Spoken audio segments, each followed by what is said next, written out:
Abahlali basehostela eDalton eThekwini bathi ngenzeka bazithole besengcupheni yokutheleleka ngegciwane icorona ngenxa yezimo ezingezinhle abahlala ngaphansi kwazo. Ukugcwala ngokweqile kanye nohlelo lokuthuthwa kwendle olungekho esimweni esifanele izinto ezimvamisa kuleli hostela. Labahlali bathi ngeke bakwazi ukuhlala ngokuqhelelana nokuyinto emqoka ekulweni nalo bhubhane. Ukuhlala endaweni engcolile sekwaba insakavukela umchilo wesidwaba kubahlali baleli hostela. Ihostela eDalton limumethe umthamo wabantu abayinkulungwane namakhulu amahlanu kodwa lesibalo sasiphindwe kabili. Sekuyiminyaka ngeminyaka lezakhamuzi sikhala ngezimo ezingezinhle esihleli ngaphansi kwazo kanti ubhubhane icorona luvele lwenza abantu bathuka kakhulu.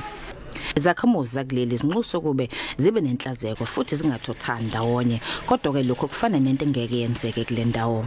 Lapho kuhlala khona besilisa kunembhede ngaphezulu kwe-16 egunjini elilodwa kanti kuhlala abantu abangaphezulu kwama-24.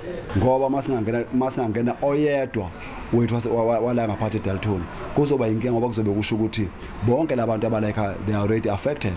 So the problem is that uma ubheka ese-affectekile lo muntu sebe affecteke bonke. Sibe kakhulu isimo lapho kuhlala khona besifazane bahlala kule ndawo enembhede esondelene kakhulu kanti futhi eduze kunepayipi lamanzi eselaqhuma. Nezindawo okugezelwa kuzona azikho inhlobo esimeni esifanele.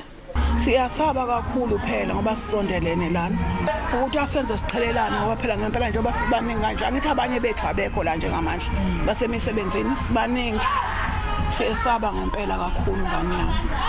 Uma nje usuka lapha kunendawo enomngozi obukhulu le ndawo kwakuyindawo yokucima ukoma kodwa siyagoqulwa njengoba sekunenqwabe emjondolo ngaphakathi kunemndeni engaphezulu kwe-140 ahlala lapha. Siminyene sihlangene kakhulu uma uphuma umnyango womunye uyakwazi ukunika emnyangweni womunye indawo yethu eyamabhodi awanazo izinto amawindi avulekile kahle. Ezindabeni ze-SABC ngu-Ayanda Mhlongo eThekwini.